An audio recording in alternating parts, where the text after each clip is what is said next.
Hello friends, welcome to Pokemon Tamil Nadu. இந்த வீடியோவில் நம்ம ஆஸோட டாப் 10 போக்கிமான்ஸில் 5th Pokemon to first Pokemon வரைக்கும் பார்க்க போகிறோம். ஸோ போன வீடியோலேயே நம்ம வந்து 10th போக்கிமான் 6th போக்கிமான் வரைக்கும் பார்த்துருக்கோம். ஸோ அந்த பார்ட் 1 வீடியோ பார்க்காதவங்க வந்து நான் கீழே டிஸ்கிரிப்ஷனில் கொடுக்குறேன், லிங்க் கொடுக்குறேன், அண்டு மேலே ஐ பட்டன்லையும் கொடுக்குறேன். அதை போய் முதல்ல பார்த்துட்டு அப்புறம் இங்கே வாங்க. ஸோ அந்த த்ரில் வந்து உங்களுக்கு ஏறிக்கிட்டே போகும், 10th குறைஞ்சிட்டே வரும். ஸோ அதை போய் பார்த்துட்டு அப்புறம் பார்ட் 2 வீடியோ பாருங்கள். ஏற்கனவே சொன்ன மாதிரி வீடியோ வந்து ரொம்ப லென்த்தாக போனதுக்கு தான் நான் 2 பார்ட்ஸாக பிரிச்சிருக்கேன். ஸோ அதான் காரணம். ஸோ வாங்க வீடியோக்குள்ளே போகலாம். ஆஷோட 5th ஸ்ட்ராங்கஸ்ட் போக்கிமான்னா நம்ம எல்லாரோட ஃபேவரட்டான பீக்கச்சு. ஸோ பீக்கச்சு 5th தானான்னு கேட்டிங்கன்னா ஆமாம். ஏன்னா ஆஷ் அதை விட நிறைய ஸ்ட்ராங்கான போக்கிமான்ஸ் பிடிச்சி ட்ரெயின் பண்ணியிருக்கான். அண்ட் அதுக்காண்டி நான் பிக்காச்சு வந்து வேஸ்ட்டு அந்த மாதிரி சொல்லவே மாட்டேன் அண்ட் சொல்லவும் கூடாது. ஏன்னா பிக்காச்சு ஆஷும் சேர்ந்தால் எந்த அளவுக்கு பேட்டில் பண்ணுவாங்க நம்ம எல்லாருக்குமே தெரியும்.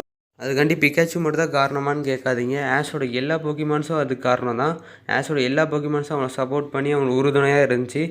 அதனால தான் ஆஷ் இவ்வளோ பெரிய போக்கிமான் ட்ரெயினராக இருக்கான்.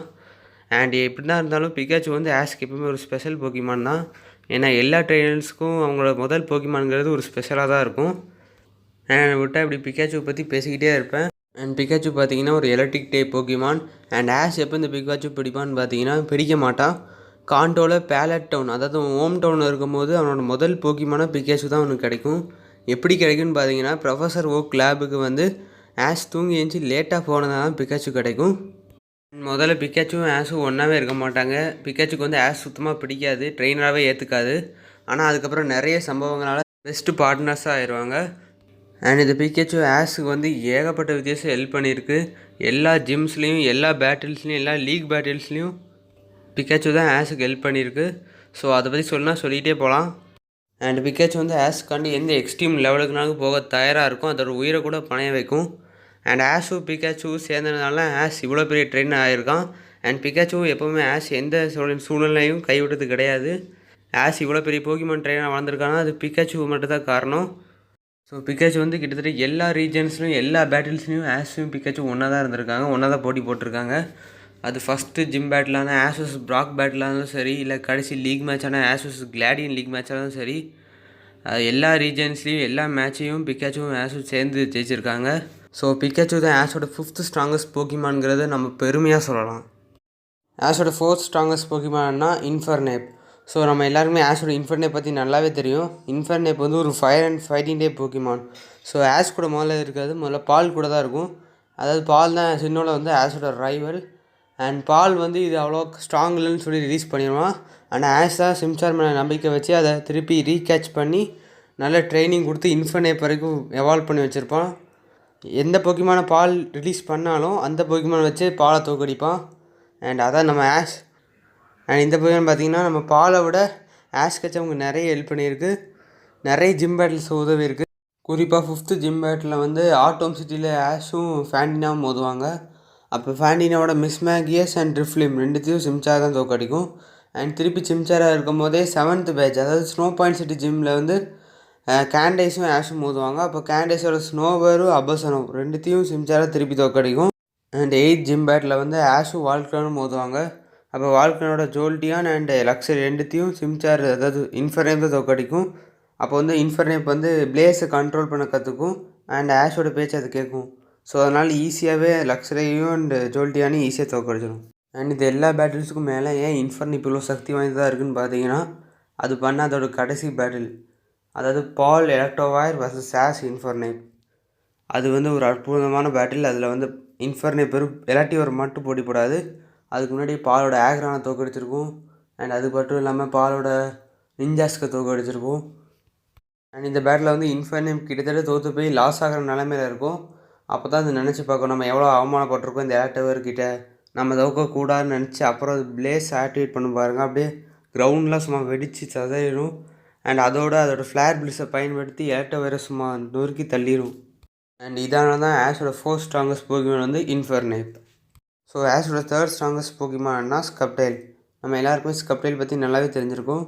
அண்ட் இது டைப் பார்த்திங்கன்னா இது ஒரு cross type Pokemon. And ash வந்து ஓயினில் பிடிச்ச 2வது போக்கிமான் ஸ்கப்டைல் தான். அதாவது ட்ரீகோ இருக்கும் போதே பிடிச்சிருவான். ட்ரீகோ வந்து ஆஷோட 2nd ஜிம் பேட்டில் வந்து ப்ராலியோட மேட்ச் அப்போ தோக்கடிக்கும். அதுக்கப்புறம் க்ரோவேல் எவ்வளோ ஆனதுக்கப்புறம் 5th ஜிம் பேட்டில் வந்து ஆஷும் நார்மனும் மோதுவாங்க. அதாவது மே அண்ட் மேக்ஸோட அப்பாவும் மோதுவாங்க. அப்போ வந்து நான்மேனோட பவர்ஃபுல்லான ஸ்லாக்கிங்கை வந்து குரோவைல் தான் லீஃப் பிளேட் வச்சு தோக்கடிச்சு 5th பேட்சை ஆஷுக்கு ஜெயிச்சு கொடுக்கும். திருப்பி 6th ஜிம் பேட்டில் வந்து வினோனாவோட அல்டாரியை தோக்கடிக்கும். அண்ட் ஓஎன் லீகில் வந்து ஆஷுக்கு குரோவைல் நிறைய மேட்சஸில் ஹெல்ப் பண்ணும். அதில் முதல் மேட்ச் பார்த்தீங்கன்னா கிளார்க்குன்னு ஒருத்தன் சந்திக்க வேண்டியிருக்கும். அவன் வந்து குலாவா அண்ட் சாரிஸோட யூஸ் பண்ணுவான். அப்போ ஆஷ் வந்து கிளேலி அண்ட் குரோவைல் யூஸ் பண்ணுவான். இப்போ குரோவைல் தான் அவனோட குலாவா தோக்கடிக்கும். அதுக்கப்புறம் ஆஷ் வந்து ஃபுல் பேட்டில் வந்து கேடிங்கிற ஒரு ஸ்ட்ராங்கான ட்ரெயினர் ஃபேஸ் பண்ண வேண்டியிருக்கும். அப்போ ஆஷ் கிட்ட எல்லா புக்குமே முடிஞ்சு போயிருக்கும், வெறும் குரோவைல் மட்டும் தான் இருக்கும். அப்போ குரோவைல் வந்து ஆஷ்க்கு ஹெல்ப் பண்ணி அவளோட வால் ரைடை தோக்கடிச்சு ஆஷை நெக்ஸ்ட் ரவுண்டுக்கு மூவ் பண்ண வைக்கும். அண்ட் அடுத்து தொடர்ந்து 2 பேட்டில்ஸ் வந்து ஆஷோட ஃப்ரெண்ட்ஸான மோரிசன் அண்ட் டைசன் கூட தான். மோரிசனோட ஸ்டீலெக்ஸை வந்து குரோவைல் தான் தோக்கடிக்கும். அண்டு என்ன தான் டைசன் கூட எந்த போக்கிமானையும் தோக்கடிக்காட்டி கூட டைசனோட மெட்டாகிராஸை வந்து நல்லா டயர்டாக்கி வச்சுருக்கும்.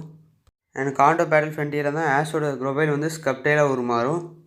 அதுக்கப்புறம் ஆஷ் வந்து ஸ்பிரிட் சிம்பிளுக்காண்டி பேட்டில் பேலஸோட ஃப்ரண்டியர் பெயினான ஸ்பென்சரை எதிர்க்க வேண்டியது.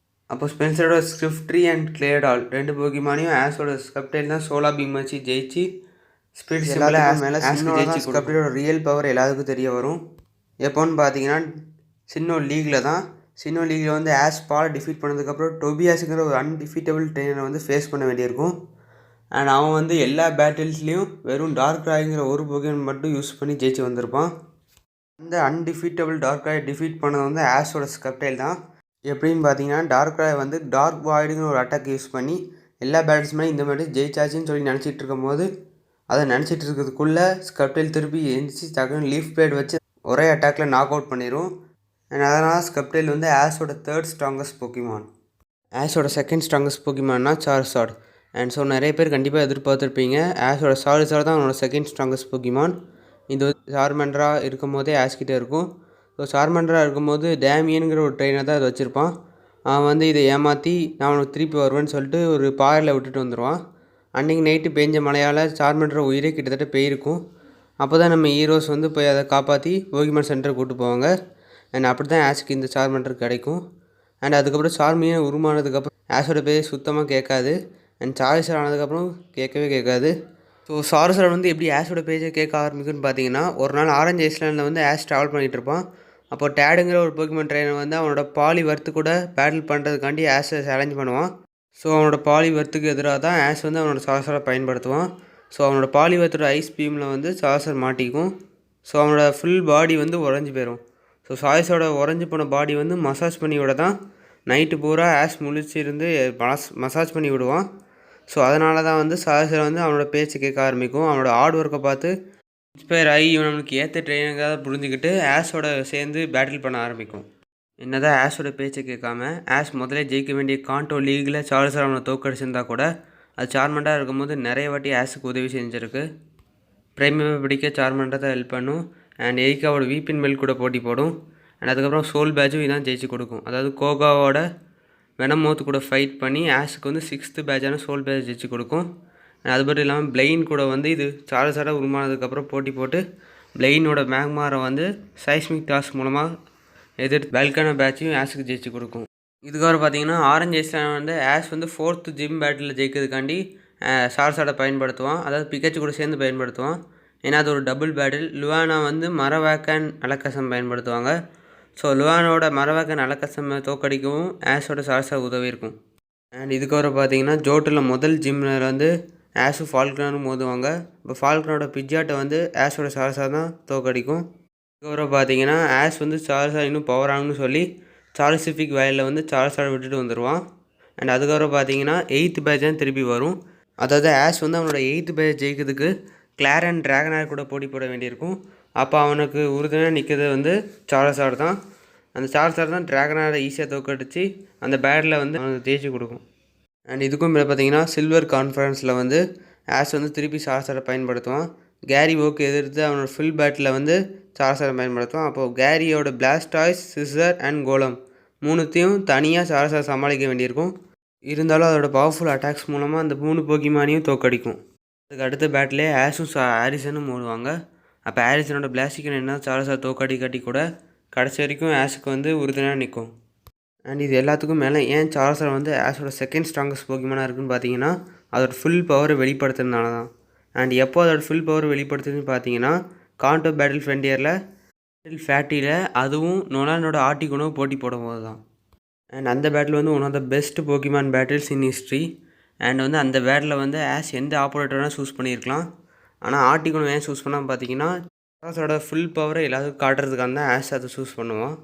அண்ட் அந்த பேட்டில் பார்த்தீங்கன்னா சார்ஸில் வந்து எந்த விதத்துலேயும் மற்ற லெஜெண்டரி போக்கிமான்ஸுக்கு குறைஞ்சது இல்லைனுங்கிறத அது காட்டியிருக்கும். அது வந்து அதோட ஸ்டீல் விங்கு, ட்ராகன் பிரெத்து, இந்த மாதிரி அட்டாக்ஸ் மூலமாக நம்மளுக்கு நல்லாவே தெரிஞ்சிருக்கும் அது எவ்வளோ விதமான ஸ்ட்ராங்கான போக்கிமான்னு. ஸோ ஆஷோட செகண்ட் ஸ்ட்ராங்கஸ்ட் போக்கிமான் வந்து சார்ஸானுங்கிறதுல எந்த விதமான சந்தேகமும் கிடையாது. ஸோ ஆஷோட நம்பர் 1 போக்கிமான் என்னன்னு பார்த்தீங்கன்னா கிரெனிஞ்சா. ஸோ நிறைய பேருக்கு இது ஏற்கனவே தெரிஞ்சுக்கணும்னு நம்புகிறேன். ஏன்னா நிறைய போக்கிமான் ஃபேன்ஸ் வந்து யூடியூப்பில் ஏஎம்பிஸ் இது எல்லாமே பார்த்துருப்பீங்க. ஸோ அதில் கிரெனிஞ்சா பற்றி தான் ஏகப்பட்டது இருக்கும். அண்ட் கிரெனிஞ்சா பார்த்தீங்கன்னா அது ஒரு water and dark type Pokemon. And Ash எப்போ இந்த போக்கிமான் படிப்பான்னு பார்த்தீங்கன்னா கேலோஸ் ரீஜனில் தான் படிப்பான். ஸோ ஆஷுக்கு வந்து இந்த ரீஜனில் எப்படி கிரெனிஞ்சா ஹெல்ப் பண்ணுன்னு பார்த்தீங்கன்னா ஆஷ் வந்து கேலோஸை 4th ஜிம் பேட்டில் ஜெயிக்கிறதுக்கு வந்து ரேமோஸை ஜெயிக்க வேண்டியிருக்கும். அப்போ அவரோட வீப்பின் பெல் அண்ட் கோகோட் அப்படின்னு 2 கிராஸ் டைப் போக்கிமான்ஸையும் டைப் அட்வான்டேஜ் இல்லாட்டி கூட ஃப்ராகடியர் வந்து தோக்கடிச்சு ஆஷ்க்கு வந்து அவனோட 4th பேட்சை ஜெயிச்சு கொடுக்கும். அதுக்கப்புறம் பார்த்தீங்கன்னா நிறைய ட்ரெயினர் பேட்டில்ஸில் உதவி செய்யும். அதாவது ஆஷ் வந்து கேலோஸ் ரீஜன் நிறைய ட்ரெயினர் பேட்டில்ஸில் வந்து கலந்துக்குவான். அப்போ அவன் வந்து சூஸ் பண்ணுற போக்கிமான் பார்த்தீங்கன்னா ஃப்ராகடியராக தான் இருக்கும். இந்தளவு ட்ரைனிங் கொடுத்தனால தான் கிரெனிஞ்சா வந்து ஆஷோட நம்பர் 1 போக்கிமானாக இருக்குது. அண்ட் இதை தவிர பார்த்தீங்கன்னா ஆஷ் வந்து கேலோஸை 7th and 8th gym battle எப்படி ஜெயிப்பான்னு பார்த்தீங்கன்னா கிரெனிஞ்சாவில் தான் ஜெயிப்பான். 7th ஜிம் பேட்டில் வந்து ஒரு டபுள் பேட்டிலாக இருக்கும். அப்போ வந்து டேலன் ஃப்ளேம் கூட கிரெனிஞ்சா டீம் அப் ஆகி 2 மியாஸ்டிக் எதிர்க்க வேண்டியிருக்கும். அதாவது ஒலிம்பியாங்கிற ஜிம் லீடரோட மியாஸ்டிக். ஸோ அதை 2 தோக்கடிச்சு தான் ஆஷுக்கு வந்து அவனோட 7th கேலோஸ் பேட்சான சைக்கிக் பேட்ச் ஜெயிச்சு கொடுக்கும். ஸோ ஆஷ் வந்து கேலோஸில் 8th ஜிம் பேட்சை ஜெயிக்கிறதுக்கு வந்து வல்ஃப்ரிக் அப்படிங்கிற ஒரு ட்ரெயினரை எதிர்க்க வேண்டியிருக்கும். அந்த ஜிம் லீடர் எதிர்க்க வேண்டியிருக்கும். அப்போ பார்த்தீங்கன்னா அவங்ககிட்ட ஒரு மெகா அபர்சனம் இருக்கும். ஸோ அந்த மெகா அபர்சனுக்கு போட்டி போடும்போது முதல்ல வந்து ஆஷும் கிரெனிஞ்சாவும் தோற்று போயிடுவாங்க. ஆனால் 2வது அட்டம்ப்டில் வந்து எப்படி அவங்களோட டிரான்ஸ்ஃபர்மேஷனை வந்து ஆக்டிவேட் பண்ணுறது, எப்படி கண்ட்ரோல் பண்ணுறது தெரிஞ்சுக்கிட்டு திருப்பி வந்து போட்டி போடுவாங்க. அண்ட் அந்த பேட்டில் வந்து கிரெனிஞ்சா சூப்பராக போட்டி போட்டு ஆஷுக்கு அவனோட ஐஸ்பர்க் பேட்சை ஜெயிச்சு கொடுக்கும். கிரெனிஞ்சா பற்றி அதோட டிரான்ஸ்ஃபர்மேஷன் பற்றி இன்னொரு வீடியோவில் நான் செப்பரேட்டாக டீட்டெயிலாக சொல்கிறேன். அண்ட் கேலோஸ் லீகில் வந்து ஆஷும் சாயரும் செமிஃபைனல்ஸில் மோதுவாங்க. அப்போ சாயரோட மெகாஸ்கப்டையில் ஆஷோட கிரெனிஞ்சா எதிர்க்கும். அப்போ வந்து பார்த்தீங்கன்னா ஆஷ் கிரெனிஞ்சா வந்து அதோட டிரான்ஸ்ஃபர்மேஷன் வந்து கண்ட்ரோல் பண்ண கற்றுக்கும். ஸோ அதை என்ன தான் டைப் அட்வான்டேஜ் இல்லாட்டி கூட கொஞ்சம் கஷ்டப்பட்டு ஆஷோருக்கு வந்து ஃபைனல்ஸுக்கு போகிற ஆப்பர்ச்சுனிட்டியை மேக் பண்ணி கொடுக்கும். அண்ட் இதுக்கப்புறம் பார்த்தீங்கன்னா ஆஷஸ் அலைன் ஃபைனல்ஸ் நடக்கும். அண்ட் ஸோ அந்த பேட்டில் தான் கிரெனிஞ்சா வந்து பிஷார்ப்பை தோக்கடிக்கும். என்ன தான் அலைனோட பிஷார்ப்பை தோக்கடிச்சா கூட அவனோட மெகாஸ்டார்ஸோட எக்ஸ் முன்னாடி கிரெனிஞ்சாவால் நிற்க முடிஞ்சு. ஆனால் அந்த கடைசி 1 செகண்டில் அதோட பிளாஸ்பன் வந்து கிரெனிஞ்சா முதல்ல வந்து தொட்டதுனால கிரெனிஞ்சா வந்து அதோட பேட்டில் லாஸ் ஆயிரும். அண்ட் ஆஷோ அப்படியே ஃபெயிண்ட் ஆயிடுவான். ஏன்னா வந்து அந்த டிரான்ஸ்ஃபர்மேஷனில் வந்து போக்கிமான் எந்த வழி அனுபவிக்குதோ அதே வழி ட்ரெயினர்ஸும் அனுபவிப்பாங்க. ஸோ அதான் அந்த டிரான்ஸ்ஃபர்மேஷனோட வீக்னஸ். அண்ட் என்னடா இது ஆஷோட நம்பர் 1 போக்கிமான கிரெனிஞ்சா வந்து இவ்வளோ தான் கான்ட்ரிபியூட் பண்ண முடியும்னு கேட்டிங்கன்னா, ஆமாம் இவ்வளோ கான்ட்ரிபியூட் பண்ண முடியும். ஏன்னா சாதாரணமாக மெகா போக்கிமான்ஸ் கூட நார்மல் போக்கிமான்ஸ் வந்து நிற்கவே முடியாது. ஆனால் கிரெனிஞ்சா வந்து மெகா போக்கிமான்ஸ் கூட பேட்டில் பண்ணி அண்ட் அதை ஜெயிக்கவும் செஞ்சுருக்கு. ஏகப்பட்ட மெகா போக்கிமான்ஸை ஜெயிச்சிருக்கு. அண்ட் மெகாஸ்கப்டையில் ஜெயிச்சிருக்கு. சாயோட மெகாஸ்கப்டைல் ஸோ பவர்ஃபுல்லாக இருக்கும். அண்ட் டைப் அட்வான்டேஜ் இல்லாமல் கூட அதை ஜெயிக்கும். அண்ட் இதை விட பார்த்தீங்கன்னா முதல்ல வந்து ஆஷை வந்து அலைன் தான் சேலஞ்ச் பண்ணுவான் ஒரு ஃப்ரெண்ட்லி பேட்டிலுக்கு. ஸோ நார்மலாக மெகா எவால்வ் போக்கிமான்ஸ் வச்சுருக்க ட்ரெயினர்ஸ் வந்து ரொம்ப ஹெட்வெயிட்டாக இருப்பாங்க. அண்ட் அவங்க வந்து ஒரு ட்ரெயினர் சேலஞ்ச் பண்ணுறாங்களாம் அவங்க கண்டிப்பாக அவங்களோட பவர்ஃபுல்லாக இருப்பாங்கன்னு நினச்சதை சேலஞ்ச் பண்ணுவாங்க. ஸோ ஆஷையும் கிரெனிஞ்சாவும் ஒரு பவர்ஃபுல்லான ஆப்போனண்ட்டாக ஏற்றுக்கிறதுனால தான் அலைன் வந்து அவனோட சார்ஸரை வச்சு ஆஷ் கூட போட்டி போடுவான்.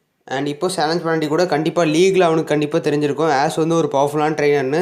ஏன்னா ஃபைனல்ஸில் எப்படியும் அலைனும் ஆஷ் தான் மோத வேண்டியிருக்கும். இந்த மாதிரி நிறைய மெகா எவால்வ் போக்கிமான்ஸை தோக்கடிச்ச கிரெனிஞ்சா தான் ஆஷோட நம்பர் 1 போக்கிமான். அண்ட் இது வந்து கண்டிப்பாக பெர்மனண்ட் கிடையாது. ஆஷுக்கு நிறைய போக்கிமான்ஸ் நம்பர் 1 வர சான்சஸ் இருக்குது. அது கண்டிப்பாக ஃப்யூச்சரில் வந்து போக்கிமான் கம்பெனி கண்டிப்பாக ரிவீல் பண்ணுவாங்க. அண்ட் மெகா போக்கிமான்ஸை வெறும் கிரெனிஞ்சா மட்டும் தோக்கடிக்கலை, லெஜெண்டரி போக்கிமான்ஸே ஆஷோட ஸ்கப்டைல் தோக்கடிச்சிருக்கு, சார்ஸர் தோக்கடிச்சிருக்கு, அண்ட் பிக்காச்சு கூட தோக்கடிச்சிருக்கு. அண்ட் அதை பற்றி கண்டிப்பாக இன்னொரு வீடியோ நீங்கள் ஆசைப்பட்டீங்கன்னா இன்னொரு வீடியோ நான் கண்டிப்பாக போடுறேன். தட்ஸ் ஆல் ஃப்ரெண்ட்ஸ், இந்த வீடியோ முடிஞ்சு. இந்த வீடியோவில் வந்து ஆஷோட டாப் 10 லிஸ்ட்டு வந்து உங்களை சாட்டிஸ்ஃபை பண்ணணும்னு நம்புகிறேன். அண்ட் எல்லோரும் கண்டிப்பாக என்ஜாய் பண்ணி பார்த்துருப்பீங்கன்னு நம்புகிறேன். அண்ட் அப்படி சாட்டிஸ்ஃபை பண்ண ஏதாவது மிஸ்டேக்ஸ் வந்து நீங்கள் ஃபைண்ட் பண்ணிங்கன்னா தாராளமாக கீழே கமெண்ட் பண்ணுங்கள். ஸோ இந்த வீடியோ வந்து ரொம்ப லென்த்தியாக போகுது. நான் எல்லா போக்கிமான் பற்றி ரொம்ப ஷார்ட்டாகவே பேசிட்டேன். அண்ட் இந்த டாப் 10 போக்கிமான்ஸில் வந்து ஏதாவது போக்கிமான் பற்றி நான் டீட்டெயிலாக பேசணும்னு ஆசைப்பட்டீங்கன்னா அதையும் கீழே கமெண்ட் பண்ணுங்கள். அண்ட் இந்த வீடியோ பிடிச்சிருந்தால் லைக் பண்ணுங்கள். அண்ட் நிறைய போக்கிமான் ஃபேன்ஸ், அதாவது உங்கள் ஃப்ரெண்ட்ஸ் ஏதாவது போக்கிமான் ஃபேனாக இருந்தால் அவங்களுக்கு ஷேர் பண்ணி விடுங்க. அண்ட் இந்த மாதிரி நிறைய போக்கிமான் வீடியோ பார்க்கணும் அண்ட் போக்கிமான் ஃபேனாக இருந்தீங்கன்னா மறக்காமல் போக்கிமான் தமிழ்நாடு சேனலை சப்ஸ்கிரைப் பண்ணிக்கோங்க.